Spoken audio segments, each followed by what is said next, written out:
સંકલનનો અભ્યાસ આપણે ગત લેક્ચરમાં કરેલો. સંકલિત કઈ રીતે મેળવવું? સંકલન એક વિકલનની પ્રતિક્રિયા છે, એટલે કે વ્યસ્ત ક્રિયા છે. તેના ઉદાહરણ, ગુણધર્મ, પ્રમાણિત સૂત્રો અને આપણે ઉદાહરણ જોયા તે જેવા સ્વાધ્યાય 7.1 માંથી તમને પ્રશ્ન નંબર 1 ના 1 થી 11 પ્રશ્નો દાખલા જે ગણવાના હતા એ તમે સરસ રીતે ગણી લીધેલા હશે. ત્યારબાદ એમાં આગળ જોઈએ દાખલા નંબર 12. સંકલન x3 + 3x + 4 ના છેદમાં વર્ગમૂળ x dx. આ વિધેય આપેલું છે. આ આપેલ વિધેયનું x ને સાપેક્ષ સંકલિત મેળવો. તો સૌપ્રથમ આપણે સાદું રૂપ આપી દઈએ. સંકલન x3 ના છેદમાં વર્ગમૂળ x + 3x ના છેદમાં વર્ગમૂળ x + 4 ના છેદમાં વર્ગમૂળ x dx. ત્યારબાદ કાર્ય નિયમ, સરવાળા બાદબાકીના કાર્ય નિયમનો ઉપયોગ કરીએ અને ઘાતના નિયમનો ઉપયોગ કરીએ તો આ થશે x ની 3/4 ઘાત વત્તા 3x ની આ 3 ઓછા 1/2 એટલે કે 5/2 ઘાત. આ થશે x ની 3/2 ઘાત વત્તા 4x ની -1/2 ઘાત dx. આ છેદમાં વર્ગમૂળ x એટલે 1/2 અને ભાગાકારમાં સમાન આધારના ઘાતની બાદબાકી કરતા 3 ઓછા 1/2 એટલે 5/2 1 ઓછા 1/2 એટલે 1 ઓછા 1/2 એટલે 1/2 અને આ -1/2 થશે. હવે ત્યારબાદ ઘાતના નિયમનો સંકલનના ગુણધર્મ સાથે ઘાતના નિયમનો ઉપયોગ કરતા એક ઘાત વધુ છેદમાં પણ એક ઘાત વધુ વત્તા 3x⁴/2 + 1 છેદમાં 1/2 + 1 પ્લસ 4x⁻⁻² + 1 છેદમાં -1/2 + 1 પ્લસ c. કેમ કે આપણે આ ચોક્કસ કિંમત નથી મળતી. કોનું વિકલન આ છે તે ચોક્કસ આપણે કહી શકાય એટલે પ્લસ અચળાંક c. તો હવે આને સાદું રૂપ આપો એટલે તમને સંકલિત મળે છે. કેટલા થશે? 2/7 ગુણ્યા x ની 7/2 ઘાત.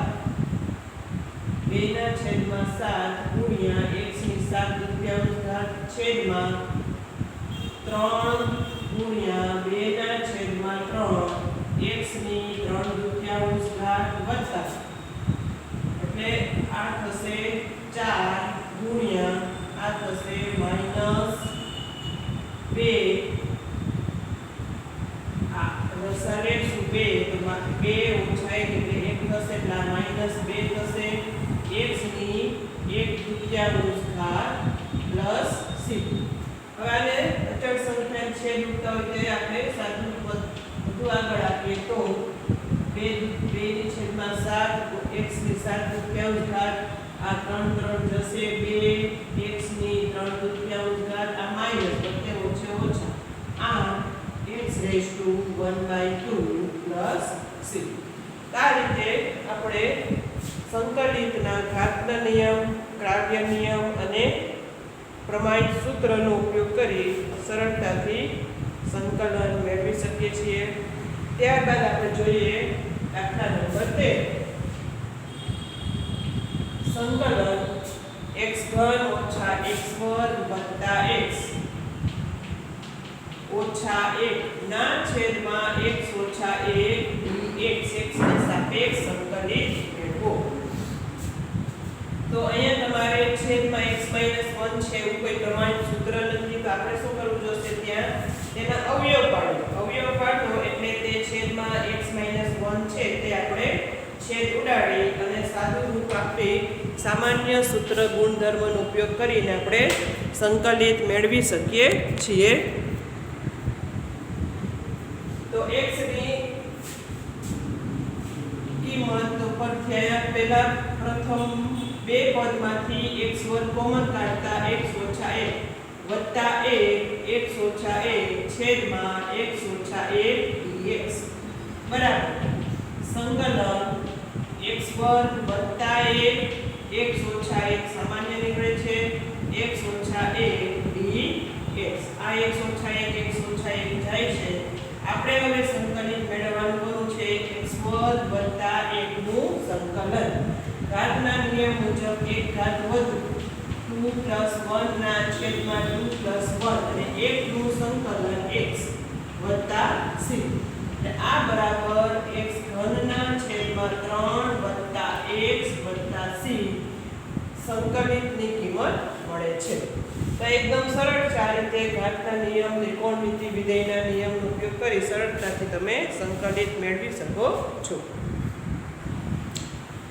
દાખલા નંબર 14 સ્વાધ્યાય 7.1 માં 1 - x ગુણ્યા વર્ગમૂળ x dx તો સૌપ્રથમ તો આ બે ગુણાકારના વિધેયો છે કે આપણે સંકલનમાં કોઈ ગુણાકારનો નિયમ નથી અને આપણે જાણીએ છીએ સંકલનને શાના વડે દર્શાવવામાં આવે છે i વડે તો આને તમે i પણ કહી શકો i બરાબર સંકલન તો ગુણાકારનો કોઈ નિયમ નથી તો આપણે શું કરવું જો સયા બહુપદી બનાવો બ્રેકેટ ખોલો વર્ગમૂળ x ઓછા x વર્ગમૂળ x dx બરાબર છે તો આ બરાબર x નું વર્ગમૂળ એટલે 1/2 કહેવાશે x ગુણ્યા વર્ગમૂળ x એટલે 1 + 1/2 એટલે 3/2 dx આનું આપણે ઘાતના નિયમ મુજબ અને સરવાળા બાદબાકીના કાર્ય નિયમનો ઉપયોગ કરીએ સંકલિત મેળવતા એક ઘાત વધુ છેદમાં પણ એક ઘાત વધુ -3/2 વત્તા 1 ના છેદમાં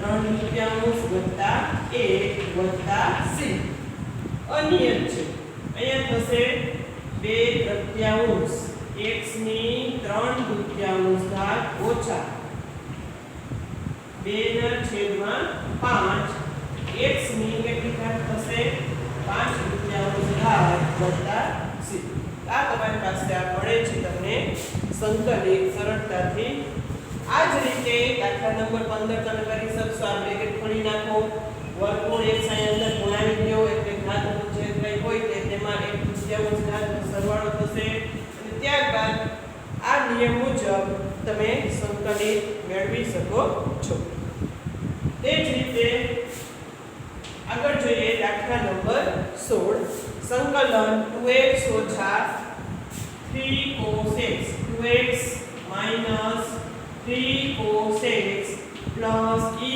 raised to x dx નું x ને સાપેક્ષ સંકલિત મેળવો તો કાર્ય નિયમ પ્રમાણે આ બરાબર આ સંકલન તમારે મેળવવાનું છે આયત કોઈ આપણે પ્રમાણિત સ્વરૂપમાં જ દરેક કિંમત છે તે આપણે કાર્ય નિયમનો ઉપયોગ કરીને સંકલિત મેળવીએ તો એક ઘાત વધુ એક ઘાત છે x ની એટલે 1 + 1 -3 cos x નું સંકલન આ કાર્ય નિયમ છે કે અચળ સંખ્યા હોય તે કોમન નીકળે છે અને બાકીનામાં તમારે પ્રમાણિત સૂત્રનો ઉપયોગ થાય છે cos નું સંકલન તો cos નું સંકલન શું છે sin x plus e raised to x નું સંકલન શું થશે e raised to x plus c તો આ બરાબર 2/2x² ઓછા 3 sin x વત્તા e raised to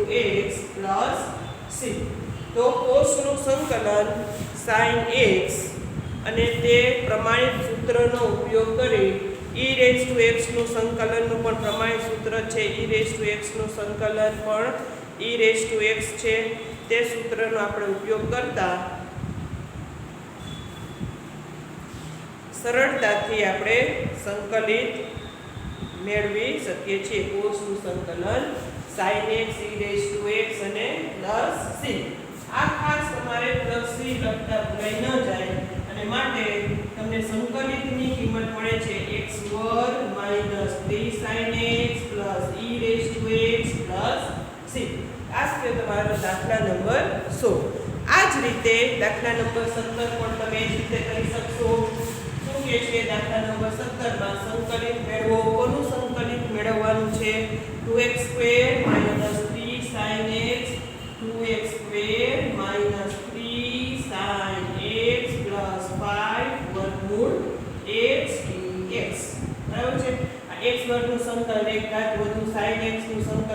minus cos x છે, તો sin નું સંકલન માઈનસ cos x અને વર્ગમૂળ x એટલે કે x ની 1/3 ઘાત, એમાં પણ ઘાતનો નિયમ લાગશે. તો આ જ પ્રમાણે તમે દાખલા નંબર 17 પણ પૂર્ણ કરી શકો છો, સંકલિત મેળવી શકો છો. HW માં તમે કરશો.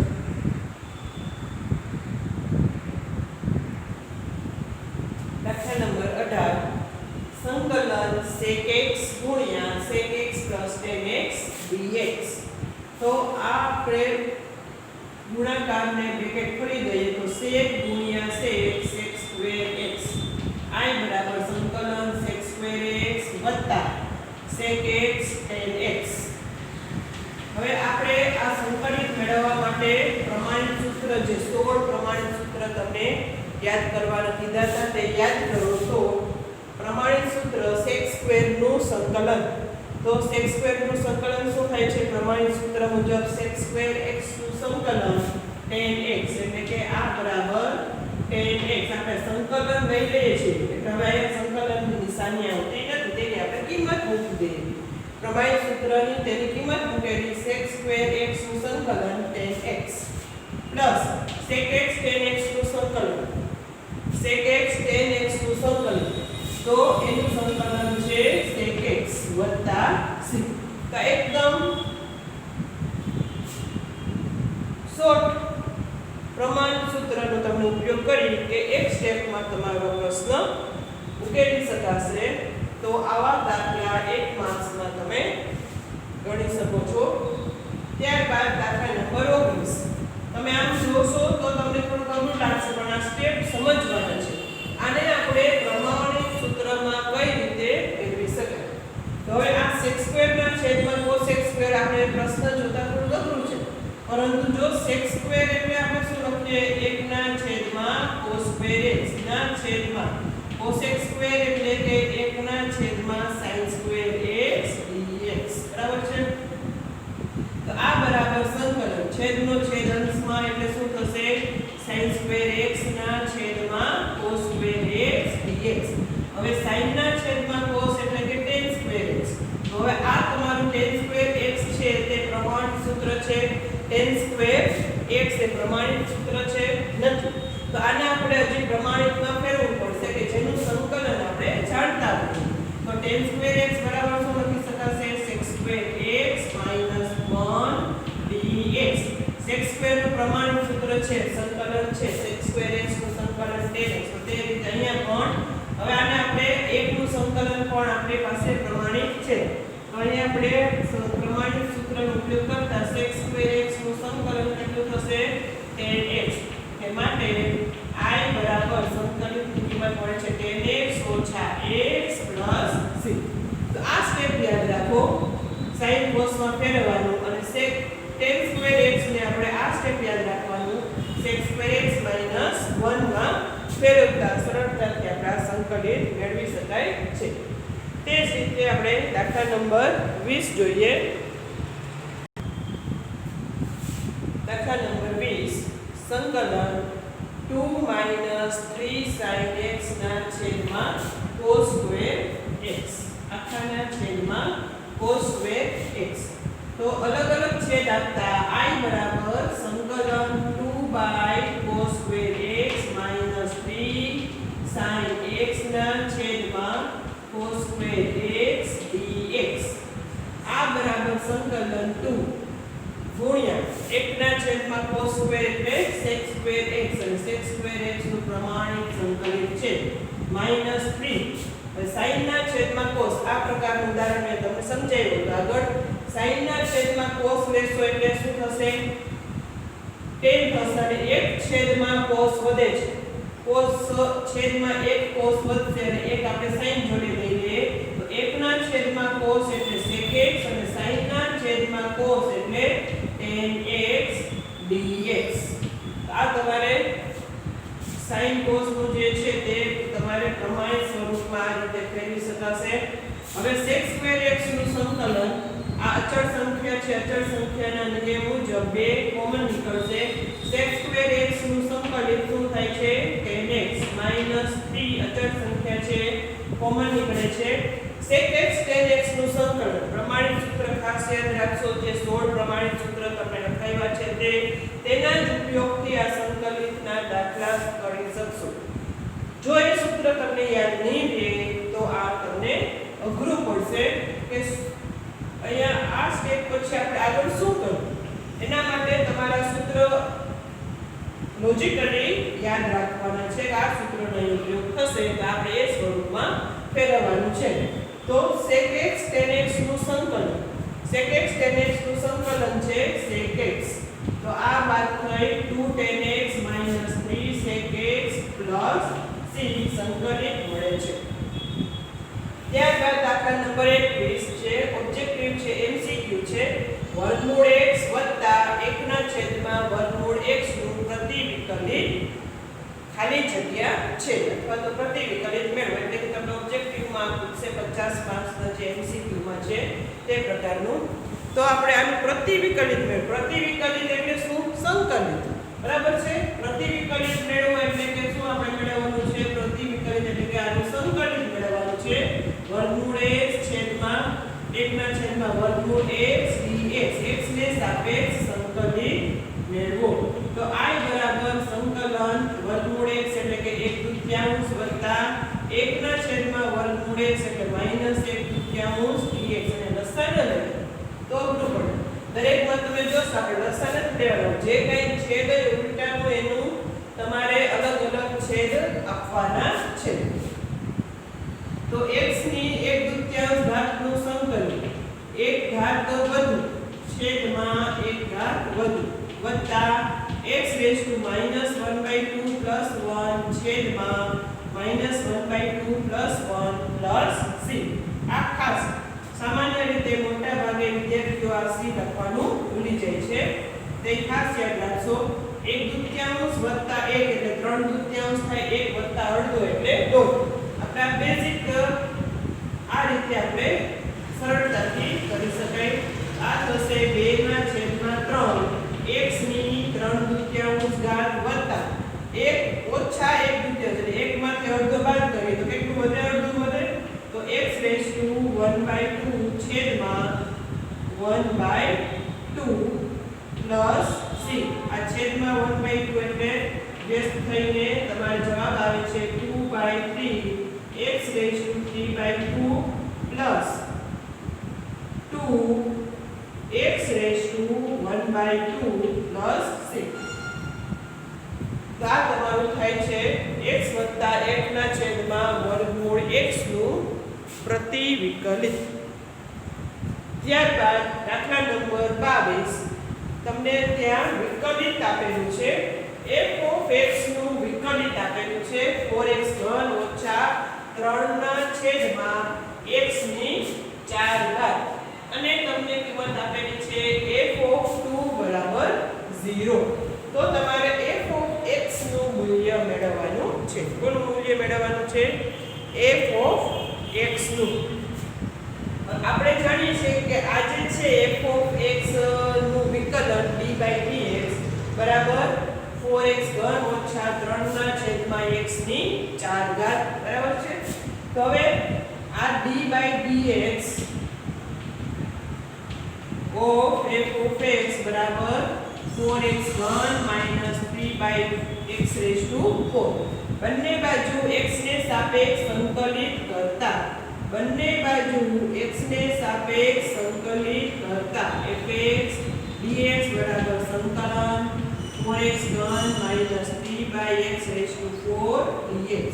આપણે જાણીએ છીએ કે સંકલન અને વિકલન બંને વ્યસ્ત ક્રિયા છે.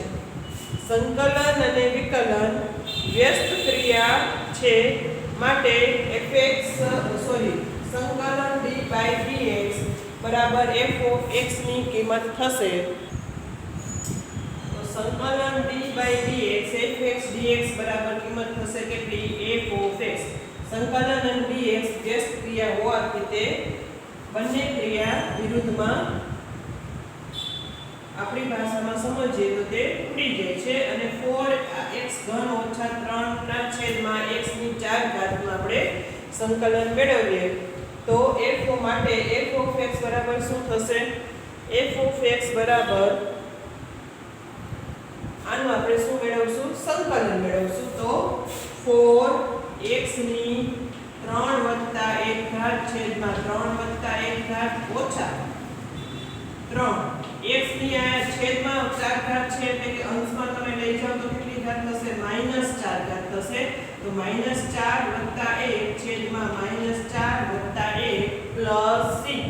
અહીંયા તમે સમજી શકશો c નો ઉપયોગ કેટલો છે તે. આ બરાબર 3 વત્તા 1 4 એટલે 4 4 થશે. x ની 4 ઘાત ઓછે ઓછે વત્તા આ ઓછા 4 વત્તા 1 અને 3 થશે. આ પણ 3 થશે. આ પણ 3 જશે. ઓછે ઓછે વત્તા x ની -3 ઘાત વત્તા c.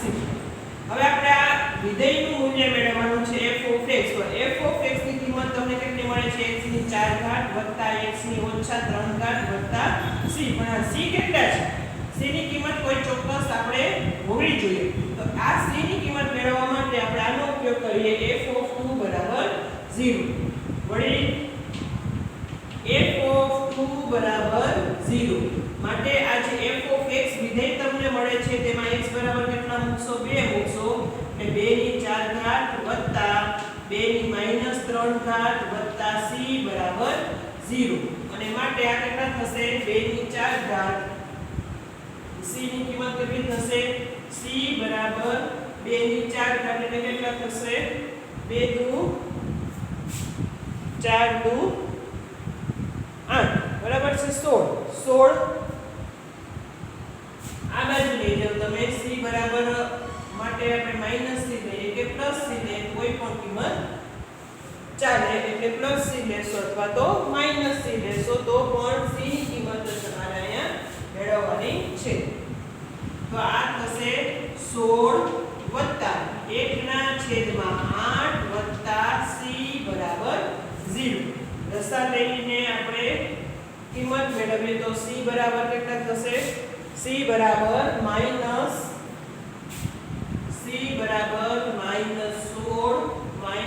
1 ના છેદમાં 8. રસા લેશો 8 એટલે આ કિંમત મળશે 16 અઠ્ઠા